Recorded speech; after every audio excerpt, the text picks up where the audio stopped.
70 आदमी मर कर जिंदा हो गए। हजरत मूसा अलैहिस्सलाम और सामरी का वाकया। तमाम पैगंबर की निस्बत कुरान में हजरत मूसा अलैहिस्सलाम का वाकया ज्यादा आया है। 30 से ज्यादा सूरतों में मूसा अलैहिस्सलाम, फिरौन और बनी इसराइल के वाकये की तरफ 100 मरतबा से ज्यादा इशारा हुआ है। कुली तौर पर इस अजीम पैगंबर की जिंदगी को 5 अदवार में तकसीम किया जा सकता है। पैदाइश से लेकर आगोश फिरौन में आपकी परवरिश तक का जमाना, मिस्र से आपका निकलना और शहर मदियन में हजरत शोएब के पास कुछ वक्त गुजारना, आपकी बासत का जमाना और फिरौन और उसकी हुकूमत वालों से आपके मुतअद्दद तनाज़े, फिरौनियों के चुगल से मूसा और बनी इसराइल की निजात, और वो हवादिस जो रास्ते में और बैतुल मुकद्दस पहुंचने पर रूनुमा हुए। हजरत मूसा अलैहिस्सलाम और बनी इसराइल के दरमियान कशमकश का जमाना। हुकूमत फिरौन ने बनी इसराइल के यहाँ जो नौमौलूद बच्चे होते थे उन्हें कत्ल करने का एक वसी प्रोग्राम बनाया था। यहाँ तक कि फिरौन के मुकर्रर करदा दाइयाँ बनी इसराइल की बारदार औरतों की निगरानी करती थीं। इन दाइयों में से एक वालिदा मूसा अलैहिस्सलाम की दोस्त बन गई। शिक्म मादर में मूसा अलैहिस्सलाम का हमल मख्फी रहा और उसके आसार जाहिर न हुए। जिस वक्त मादर मूसा को यह एहसास हुआ कि बच्चे की विलादत का वक्त करीब है तो आपने किसी के जरिए अपनी दोस्त दाई को बुलाने भेजा। जब वो आ गई तो उससे कहा, मेरे पेट में एक फर्जंद है, आज मुझे तुम्हारी दोस्ती और मोहब्बत की जरूरत है। जिस वक्त हजरत मूसा अलैहिस्सलाम पैदा हो गए तो आपकी आंखों में एक खास नूर चमक रहा था। चुना से उसे देखकर यह दाया कांपने लगी और उसके दिल की गहराई में मोहब्बत की एक बिजली सी समा गई जिसने उसके दिल के तमाम फिजा को रोशन कर दिया। ये देखकर वो दाया मादर मूसा अलैहिस्सलाम से मुखातब होकर बोली, मेरा ये ख्याल था कि हुकूमत के दफ्तर में जाके इस बच्चे के पैदा होने की खबर दूं ताकि जिल्लाद आएं और उसे कत्ल कर दें और मैं अपना इनाम पालूं। मगर मैं क्या करूं कि मैं अपने दिल में इस नौज़ायदा बच्चे की शदीद मोहब्बत का एहसास करती हूं, यहाँ तक कि मैं नहीं चाहती कि इसका बाल भी बेका हो। उसकी अच्छी तरह हिफाजत करो। मेरा ख्याल है आखिरकार यही हमारा दुश्मन होगा। यह दाया मादर मूसा अलैहिस्सलाम के घर से बाहर निकली तो हुकूमत के बाद जासूसों ने उसे देख लिया।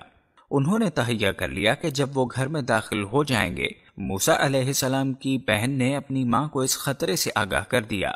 माँ ये सुनकर घबरा गई। उसकी समझ में न आता कि अब क्या करे। इस शदीद परेशानी के आलम में जबकि वो बिल्कुल खबास बाख्ता हो रही थी, उसने बच्चे को एक कपड़े में लपेटा और तनूर में डाल दिया।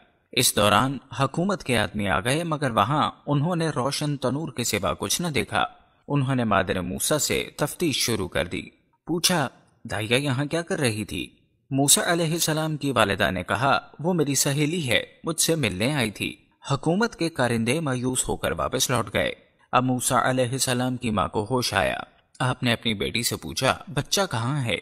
उसने ला इल्मी का इजहार किया। नागहां तनूर के अंदर से बच्चे की रोने की आवाज आई। अब माँ तनूर की तरफ दौड़ी। क्या देखती है कि खुदा ने उसके लिए आतिश तनूर को ठंडा और सलामती की जगह बना दिया है। वही खुदा जिसने इब्राहीम अलैहिस्सलाम के लिए आतिश नमरूद को बर्दो सलाम बना दिया था, उसने अपना हाथ बढ़ाया और बच्चे को सही सालिम बाहर निकाल लिया। लेकिन फिर भी माँ महफूज न थी क्योंकि हुकूमत के कारिंदे दाएं बाएं फिरते रहते और जस्तजू में लगे रहते। किसी बड़े खतरे के लिए भी काफी था कि वो एक नौज़ायदा बच्चे की रोने की आवाज सुन लेते। इस हालत में खुदा के एक इल्हाम ने माँ के कल्ब को रोशन कर दिया। वो इल्हाम ऐसा था कि माँ को बज़ाहिर एक खतरनाक काम पर आमादा कर रहा था, मगर फिर भी माँ इस इरादे से अपने दिल में सुकून महसूस करती थी। उसने कहा, खुदा की तरफ से मुझ पर फर्ज आयद हुआ है, मैं उसे जरूर अंजाम दूंगी। उसने पुख्ता इरादा कर लिया कि मैं इस इल्हाम को जरूर अमली जमा पहनाऊंगी और अपने नौज़ायदा बच्चे को दरिया नील में डाल दूंगी। उसने एक मसरी बढ़ई को तलाश किया। वो बढ़ई कब्ती और फिरौन की कौम में से था। उसने इस बढ़ई से दरखास्त की कि मेरे लिए एक छोटा सा संदूक बना दे। बढ़ई ने पूछा, किस किस्म का संदूक बनवाना चाहती हो? उसे किस काम में लाओगी? मूसा की माँ, जो दरोग गोई की आदी न थी, इस नाजुक मुकाम पर भी सच बोलने से बाज न रही। उसने कहा, मैं बनी इसराइल की एक औरत हूँ, मेरा एक नौज़ायदा बच्चा है, मैं उस बच्चे को इस संदूक में छुपाना चाहती हूँ। उस कब्ती बढ़ई ने अपने दिल में यह पुख्ता इरादा कर लिया कि जल्लादों को यह खबर पहुंचा देगा। वो तलाश करके उनके पास पहुंच गया, मगर जब वो उन्हें यह खबर सुनाने लगा तो उसके दिल पर ऐसी वहशत तारी हुई कि उसकी जुबान बंद हो गई। वो सिर्फ हाथों से इशारे करता था और चाहता था कि इन अलामतों से उन्हें अपना मतलब समझा दे। हुकूमत के कारिंदों ने उसकी हरकत देखकर यह समझा कि यह शख्स हमसे मजाक कर रहा है। اس لیے اسے مارا اور باہر نکال دیا۔ جیسے ہی وہ اس دفتر سے باہر نکلا، اس کے ہوش اور حواس یکجا ہو گئے۔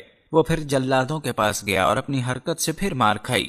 آخر اس نے یہ سمجھا کہ اس واقعے میں ضرور کوئی راز پوشیدہ ہے، چنانچہ اس نے صندوق بنا کر حضرت موسیٰ کی والدہ کو دے دیا۔ اللہ نے چاہا کہ وہ فرعون کے گھر میں پرورش پائیں، تو ان کی والدہ نے انہیں صندوق میں رکھ کر دریا میں ڈال دیا۔ آل فرعون نے انہیں اٹھا لیا اور فرعون کی بیوی آسیہ خوش ہوئی اور انہیں ان کے قتل سے روک دیا۔ جب موسیٰ علیہ السلام پختہ عمر میں پہنچے تو اللہ نے انہیں حکمت و علم سے نوازا۔ ناظرین، حضرت موسیٰ علیہ السلام جب کوہ طور پر 40 دن کے لیے تشریف لے گئے تو سامری منافق نے سونے چاندی کے زیورات پگھلا کر ایک بچھڑے کی مورت بنا کر حضرت جبرائیل علیہ السلام کے گھوڑے کے پاؤں تلے کی مٹی اس مورت کے منہ میں ڈالی تو وہ زندہ ہو کر بولنے لگا۔ پھر سامری نے مجمع عام میں یہ تقریر شروع کر دی کہ اے بنی اسرائیل، موسیٰ علیہ السلام خدا سے باتیں کرنے کے لیے کوہ طور پر تشریف لے گئے ہیں، لیکن خدا تو خود ہم لوگوں کے پاس آ گیا ہے، اور بچھڑے کی طرف اشارہ کر کے بولا کہ یہی خدا ہے۔ سامری نے ایسی گمراہ کن تقریر کی کہ بنی اسرائیل کے بچھڑے ہونے کا خدا کا سب کو یقین آ گیا اور وہ بچھڑے کو پوجنے لگے۔ جب حضرت موسیٰ علیہ السلام کوہ طور سے واپس تشریف لائے تو بنی اسرائیل کو بچھڑا پوجتے دیکھ کر بے حد ناراض ہوئے، پھر غضب و جلال میں آ کر اس بچھڑے کو توڑ پھوڑ کر برباد کر دیا۔ پھر اللہ کا یہ حکم نازل ہوا کہ جن لوگوں نے بچھڑے کی پرستش نہیں کی وہ لوگ بچھڑا پوجنے والوں کو قتل کریں۔ چنانچہ 70,000 بچھڑے کی پوجا کرنے والے قتل ہو گئے۔ اس کے بعد یہ حکم نازل ہوا کہ حضرت موسیٰ علیہ السلام 70 آدمیوں کو منتخب کر کے کوہ طور پر لے جائیں، اور یہ سب لوگ بچھڑا پوجنے والوں کی طرف سے معذرت طلب کرتے ہوئے یہ دعا مانگے کہ بچھڑا پوجنے والوں کے گناہ معاف ہو جائیں۔ چنانچہ حضرت موسیٰ علیہ السلام نے چن چن کر اچھے 70 آدمیوں کو ساتھ لیا اور کوہ طور پر تشریف لے گئے۔ جب لوگ کوہ طور پر طلب و معذرت اور استغفار کرنے لگے تو اللہ کی طرف سے آواز آئی، اے بنی اسرائیل، میں ہی ہوں، میرے سوا تمہارا کوئی معبود نہیں۔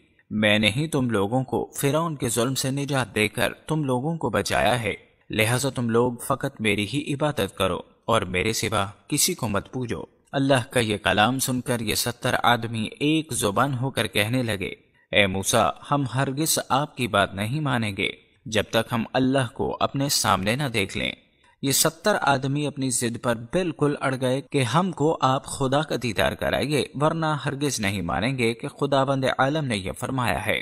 حضرت موسیٰ علیہ السلام نے ان لوگوں کو بہت سمجھایا، مگر یہ شریر اور سرکش لوگ اپنے مطالبے پر اڑے رہ گئے، یہاں تک کہ اللہ نے اپنے غضب و جلال کا اظہار اس طرح فرمایا کہ ایک فرشتہ آیا اور اس نے ایک ایسی خوفناک چیخ ماری کہ خوف و ہراس سے لوگوں کے دل پھٹ گئے اور یہ 70 آدمی مر گئے۔ پھر حضرت موسیٰ علیہ السلام نے خداوند عالم سے کچھ گفتگو کی اور ان لوگوں کے زندہ ہو جانے کی دعا مانگی تو یہ لوگ زندہ ہو گئے۔ اگر آپ کو ہماری یہ ویڈیو اچھی لگی ہو تو اس ویڈیو کو لائک اور اپنے دوستوں کے ساتھ فیس بک اور واٹس ایپ پر ضرور شیئر کیجیے گا، اور ابھی تک اگر آپ نے ہمارے اس چینل کو سبسکرائب نہیں کیا تو ضرور سبسکرائب کر لیجیے گا اور بیل آئیکن کو کلک کرنا مت بھولیے گا تاکہ ہماری ویڈیوز سب سے پہلے آپ تک پہنچتی رہیں۔ Thanks for watching.